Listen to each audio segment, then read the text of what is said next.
पाकिस्तान में भारत के लिए अपना एयर स्पेस बंद किया तो भारत ने भी पाकिस्तान के लिए अपना एयर स्पेस बंद कर दिया है और अब पाकिस्तान के विमान पूरब में जाने के लिए चीन का चक्कर लगाकर जा रहे हैं।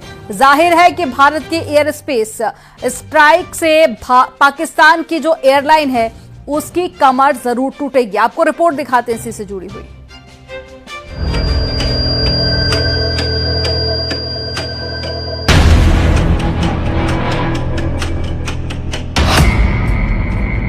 पाकिस्तान पर एयर स्पेस स्ट्राइक।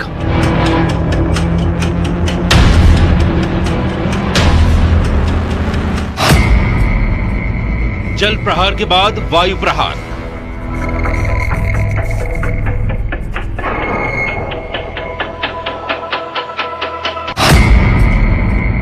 एक के बाद एक भारत की स्ट्राइक। भारत ने पाकिस्तान को करारा जवाब देते हुए अपने एयर स्पेस को पाकिस्तान की उड़ानों के लिए बंद कर दिया है। पाकिस्तान ने भारत के लिए अपना एयर स्पेस बंद किया, उससे भारत को ज्यादा फर्क नहीं पड़ने वाला, लेकिन पाकिस्तान को पूरब में जाने के लिए भारत के एयर स्पेस की सख्त जरूरत है। लेकिन अब उसको ये सहूलियत नहीं मिलने वाली और उस पर एयर स्पेस वाली स्ट्राइक से उसका तगड़ा नुकसान होने वाला है।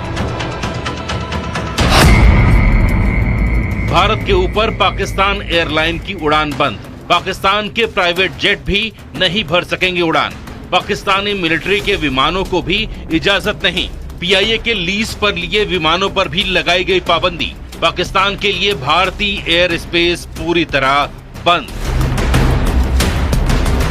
अब पाकिस्तान के विमानों को कहीं भी उड़ान भरना होगा तो उसे पूरे चीन का चक्कर लगाना होगा और ये भी संभावना है कि उन्हें चीन में उतरना भी पड़े ताकि आगे के सफर के लिए वो ईंधन भरवा सके। जाहिर है भारत ने पाकिस्तान की कमर तोड़ने वाला एक और फैसला लिया है। इसका सबसे बड़ा असर पाकिस्तान इंटरनेशनल एयरलाइंस की कुआलालंपुर जाने वाली दो रूट्स पीके 8945 और पीके 8989 पर पड़ा है।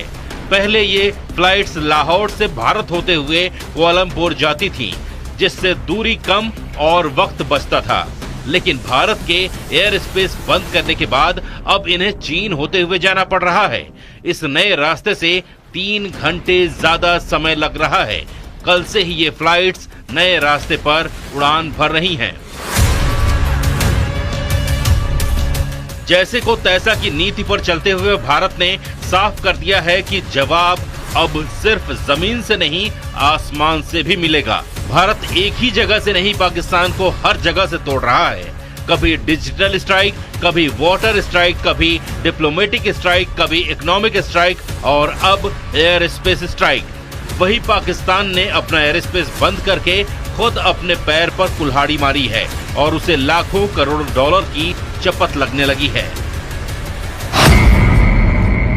पाकिस्तान को भारतीय विमानों से मिलने वाली ओवर फ्लाइट फीस का अब नुकसान उठाना पड़ेगा। एक बोइंग 737 के लिए औसतन $580 और बड़े विमानों के लिए इससे भी ज्यादा फीस पाकिस्तान को मिलती थी।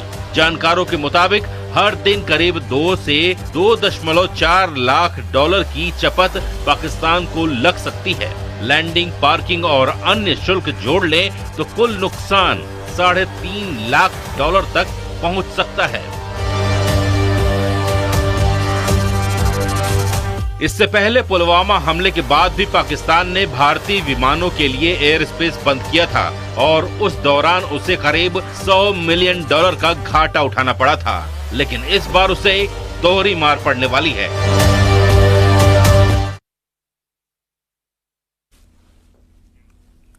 युद्ध के लिए पाकिस्तान में भी तैयारी शुरू हो गई है। पाकिस्तान खुद को बचाने के लिए पूरा जोर लगा रहा है।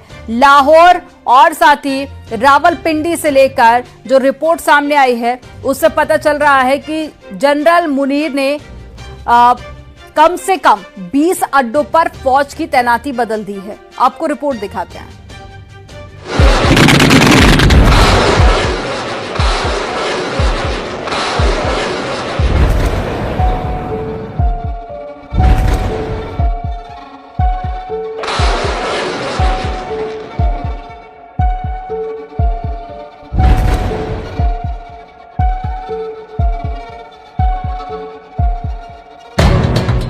गुजरांवाला और सियालकोट में एयर डिफेंस अलर्ट पर है।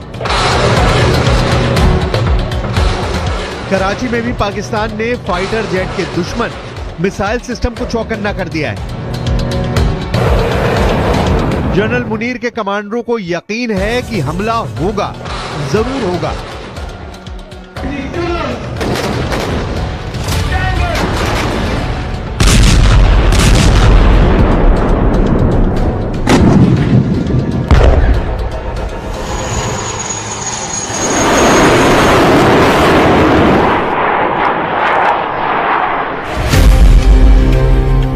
पाकिस्तान के पास 3 तरह के एयर डिफेंस सिस्टम हैं जो चीन से लिए गए हैं। पहला है FM-90 जिसकी रेंज 15 किलोमीटर तक है।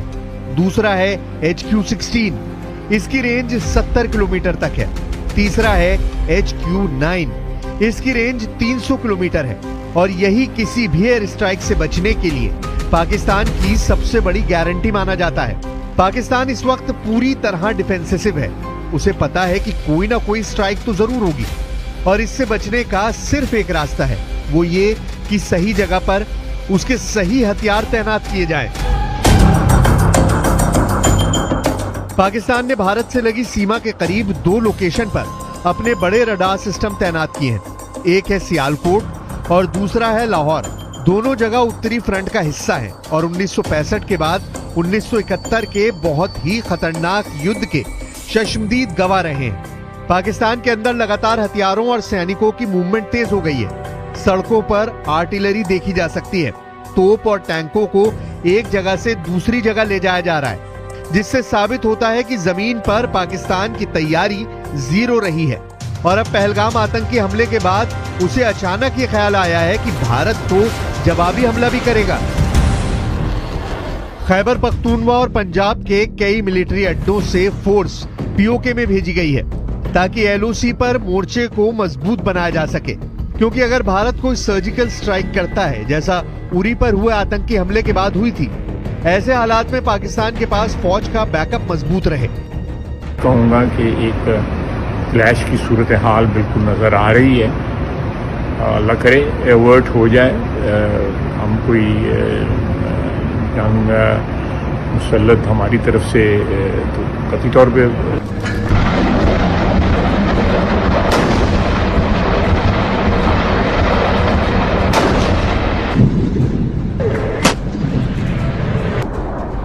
पाकिस्तान पूरी तरह घिर चुका है। आसमान, जमीन और समंदर, तीनों मोर्चों से पाकिस्तान को अटैक का खतरा सता रहा है।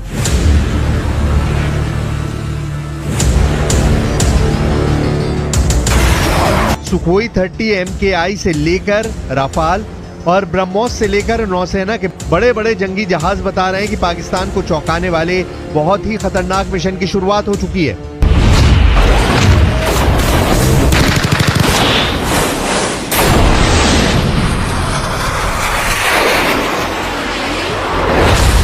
जनरल आसिम मुनीर को पता है कि उनको बहुत बड़ा सरप्राइज मिलने वाला है। पहलगाम में हुए आतंकी हमले का बदला भारत लेगा, इसकी गारंटी 100% है। ऐसे में पाकिस्तान ने आसमान में बचने के लिए क्या तैनात किया है वो भी देख लीजिए।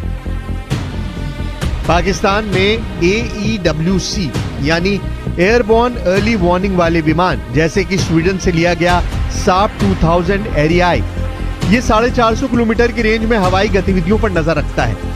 ये विमान इस वक्त उत्तरी पाकिस्तान से दक्षिण पाकिस्तान तक लगातार चक्कर लगा रहा है ताकि भारत की तरफ से उड़ने वाले किसी भी विमान जो उसकी तरफ बढ़ रहे हों, उनका फौरन पता लगा सके। पाकिस्तान के पास ऐसे 9 विमान हैं जो लगातार भारत के बॉर्डर की तरफ बारी बारी से उड़ान भर रहे हैं। पाकिस्तान को पक्का पता है कि हमला होगा। ये बात शहबाज शरीफ भी जानते हैं, पाकिस्तान की फौज भी जानती है। जनरल आसिम मुनीर और उनके एक कमांडर को पता है कि पहलगाम का बदला तो लिया जाएगा, लेकिन तमाम तैनाती और मूवमेंट के बीच पाकिस्तान में कुछ ऐसी हरकत भी हुई है जिससे साफ पता चलता है कि वहां की पॉलिटिकल लीडरशिप को इस वक्त सबसे बड़ा खतरा अपने किसी बड़े अड्डे पर हमले का है। Our valiant armed forces remain fully capable and prepared to defend the country's sovereignty and its territorial integrity against any misadventure, as clearly demonstrated by its measured yet resolute response to India's reckless incursion in February 2019.